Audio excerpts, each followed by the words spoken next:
How's it going, guys? Extremist Models here. Welcome back to the channel. In today's exciting episode, we're going to be going over my completed Revell 1/48 scale F-15E Strike Eagle. This is an Operation Enduring Freedom replica based on the 391st Fighter Squadron, also known as the Bold Tigers, based at Mountain Home Air Force Base in Idaho. This build, replicating the Operation Enduring Freedom loadout, I was able to use Ordnance out of the Hasegawa weapon sets. That included the GBU-12s, AIM-120s, and the updated, more detailed lantern pods. So yeah, without any further ado, guys, we're going to get right into the video. Alright guys, so here she is, the completed Revell 1/48 scale F-15E Strike Eagle. She's been done now for a couple weeks. I haven't really had a chance to do a full video on this just yet with work and everything. My schedule's been kind of busy lately.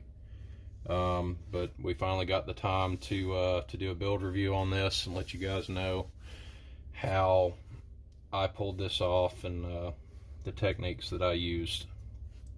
First off, as far as the kit's concerned, I want to address the canopy seam, as I'm sure a lot of you guys who've either built this kit before or are building it right now are aware of. Out of the box, there is a pretty bad canopy seam all the way down the center that you'll have to get out, and for that I used Tamiya's polishing compounds with a number of different sanding sticks here. Oops, well, I'm dropping stuff.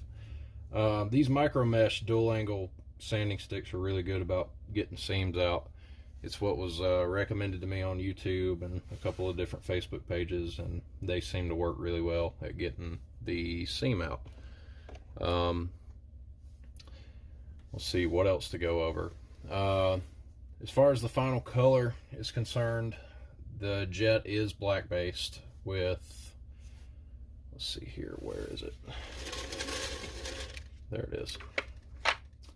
Stynylrez black primer, I think it was I used, or no, it may have been, I just know that I primed it in black. I can't remember if I used Stynylrez or XF69. It is black based.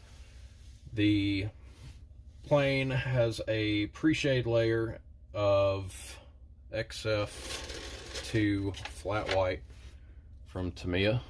As you guys know, I'm a very avid fan of Tamiya paints. If you follow my Instagram page, you'll know that this is my favorite stuff to use.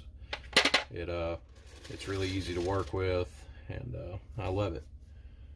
The final color, gunship gray, I got a mix ratio online and played with it a little bit and found that I really enjoyed the way that the color came out. So we mixed up some FS36 118 gunship gray, and to mix this color I used 10 parts XF24 dark gray, 1 part X14 sky blue, and 1 part XF2 flat white for a 10:1:1 ratio. Or you could go 10:1:1, or you could go 20:2:2, 30:3:3, so on and so forth, depending on how much of this color you need. And I made a full bottle out of it. So that's how we got our final color. For weathering on this jet, I stuck to my typical 3-part weathering steps. I used, let's see here, where's it at? I used my Flory Models black wash. It's my favorite wash to use. It's just really easy. It's clay based, so you don't have to worry about it staining the paint or anything like that. I also used Winsor & Newton black ivory oil paint wash for the exhausts and some areas around there. And then to post shade some of the panel lines, I used my Tamiya Weathering Powders the soot powder to be exact, and that turned out really good. I'm really happy with it. Now, like I said in the intro to the video, this is an Operation Enduring Freedom build. It is a replica for the 391st Squadron, also known as the Bold Tigers. And during Operation Enduring Freedom, a common loadout for F-15E Strike Eagles would have been 2 AIM-9L Sidewinders, which are actually supplied in the kit with the plane with these drop tanks. Or excuse me, fuel tanks. They are kit parts, so they were already on hand. I didn't have to pull those from another kit or anything. 2 AIM-120C AMRAAMs and 8 GBU-12 Paveways. I also, in the Hasegawa kit, opted to use the updated and more detailed lantern pods, the AAQ-14 navigation pod and the AAQ-14 targeting pod. They just looked a little bit better. The kit parts looked a little, I don't know, they're just kind of, they lack detail, and these newer, more, I guess you could say, modern looking Hasegawa variants look a lot better, so I decided to go with those. Yeah, and I think it turned out pretty good. I'm happy with it so far. Don't really have any complaints, except for the canopy. The canopy seam was horrible. Moving on, for the exhausts, I used AK Interactive Extreme Metal. I don't remember what color I used for this. I think it was, let's see. I'm looking around for it. I think it was aluminum. Even though, I mean, I know that's not the color that it calls for, but it was close enough that it worked, and worked really well, I think. Yeah, I used AK Interactive Extreme Metal, AK-479 aluminum, and then to add these blue and yellow burn highlights, I used a combination of X23 clear blue and X24 clear yellow to add in those burnt areas. And let's see here, what else to go over. Oh, the acrylic rod. On Instagram, I get asked a lot on how I used, or how I did this with the acrylic rod. And this is a technique that I picked up from Primed Model Works here on YouTube. The display base is also a technique that I picked up from him, but I altered a little bit to get a different finish out of it. This acrylic rod is a 3/8 inch acrylic rod. Now, to get the plane mounted on this acrylic rod inside here, what I've done is I've taken a piece of PVC pipe that is 3/8 inch inner diameter, right here. And of course, the tolerances on the inside of this are different than the tolerances are on the outside of this acrylic rod. So I had to route this just a little bit to get it to fit properly. It's no big deal. It's nothing you can't take care of with a Dremel. So what I did was, with this PVC, is I cut out a section of PVC pipe about two inches, maybe, 1.5 inches, 2 inches long. And I drilled my 3/8 inch hole in the bottom of the plane and glued this on the inside of the jet, and it's actually pretty close. The other side of it's pretty close to hitting the top of the fuselage wall, so that gives you some room to move around.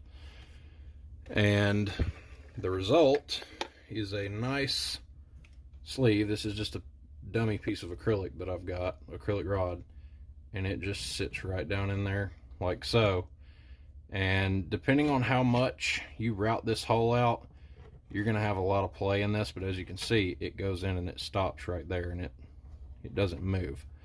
So you don't want to drill too much out of your PVC. I got this technique from, again, I got this technique from Prime Model Works, and he uses straws, which I also have here. I had to order on Amazon, and the PVC just seems a little bit stronger, like it's going to hold up better. and it took to super glue instead of using like a 5-minute epoxy or something like that. But there is 5-minute epoxy in this build. And we'll go ahead and take the plane off. It's on there a little tight because it's been on there since it got finished. I'll sit the plane off to the side and I'll show you guys. The acrylic rod, I just took a heat gun and heated this end up and bent it over the side of I think I used the side of an old Tamiya paint jar or something, and just rolled the edge of it to get that different angle on the jet. The display base was a pretty easy, simple, straightforward task. Another one that I learned on the YouTube. And I pulled this off using Mod Podge and a couple other different things. We use Mod Podge for this, along with several different shades of blue. Obviously, underneath the first layer of Mod Podge, you want a black base the top of your display base after you get done staining and you let this stain dry. Because if you don't, if I hadn't black based the top of this display base, the wood grain would show through the Mod Podge and the other layers of paint, and you would get this look right here, except it would just be like a bluish black. And I mean, it might look cool under there, but it would take away from the realism.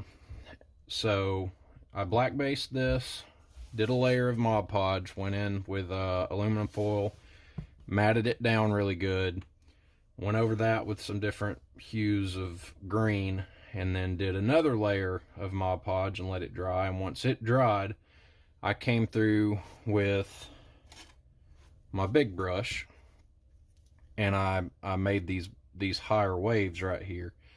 And I also, while I was doing the Mod Podge and letting all that stuff dry, I made a jig for the display base to sit in, and I'll show you how this jig works real quick on a blank display base. All right, so this jig is made out of old sprue that I've got laying around. And the thing about Mod Podge that I learned from Sean and several other people that I watch on YouTube that do diorama work, Mod Podge has a habit to flatten out once it goes on a hard surface, or really any surface for that matter. If you lay it on thick enough, it's going to flatten out, kind of like water does. To mitigate that and to get it not to flatten these waves out that I made with the brush, what I did is I made this jig, and the jig sits perfectly around this edge right here. Now, a different display base, I'll have to make a different jig, and that's fine, but this works with this base. So for this to work, you just line the top corner up and you lay this down on top, and it's not touching any of this flat spot on the top. And what you do from there is you just pick it up and turn it upside down, and it suspends the base above your drying surface. That way you don't have to worry about the Mod Podge flattening out. And then once it's done, you take it off, and your Mod Podge should be dry later on. And then once that was done, I came in with more blues. I did fill blue down in here, and then a couple of lighter shades of blue. I also ended up using clear blue on this as well to really give it that sort of translucent look. And when you hold it in different lights, it looks, you know, like you can see right there, it's got a lot of different blues and whites in it. And then I just used XF2 flat white to highlight the tops of the waves, and then I dimmed it back down again with more clear blue. And then the rod, getting the rod in the base, I used a 3/8 inch drill bit, and I drilled about a little over halfway through the base. I didn't want to punch all the way through the bottom. You wouldn't be able to see it now anyway because of the felt paper that I've got on it. But I drilled about, yeah, a little over halfway, I'd say. And then I used my 5-minute epoxy. I taped up around this edge, that way if anything spilled over I could just take it off with the tape. Set the rod in, let it dry, and it's actually really, really strong. I had no idea that 5-minute epoxy would be that strong when adhering plastic to wood, and it's really, really tough. And then I was able to finish up and set the plane on the acrylic rod just like so. And yeah, we're pretty happy with that. I love the way it turned out. Definitely not the best modeler in the world. I'm still a student to this craft, and I love it. It's my favorite thing to do. And yeah, it was definitely a fun build for me. Like I said, the hardest thing you're gonna have trouble with on this kit is the canopy seam, but once you get that knocked out, and even if you don't decide to knock it out and take care of it, it's your model and you can do it however you want to, and that's just fine. But it other than doing the canopy seam, the model is a excellent kit. It goes together really well. It's not, you know, it's not Tamiya quality or even Hasegawa quality, but it goes together pretty smooth, especially for an older kit, you know, late 2000s, if you could even call that old. It goes together really well, and it makes for a fun kit, and I really hope that you guys enjoy this video. Sorry it took me so long to get it out to you guys. Like I said, I've just been busy with work and stuff lately. But anyways, guys, that's gonna wrap it up for today's video. I hope you all enjoyed. Please like and comment. Subscribe to the channel. Be sure to turn on post notifications or hit that bell so that you guys are the first to know of my new content. But anyways, guys, that's gonna wrap it up. Appreciate you watching. See you on the next one.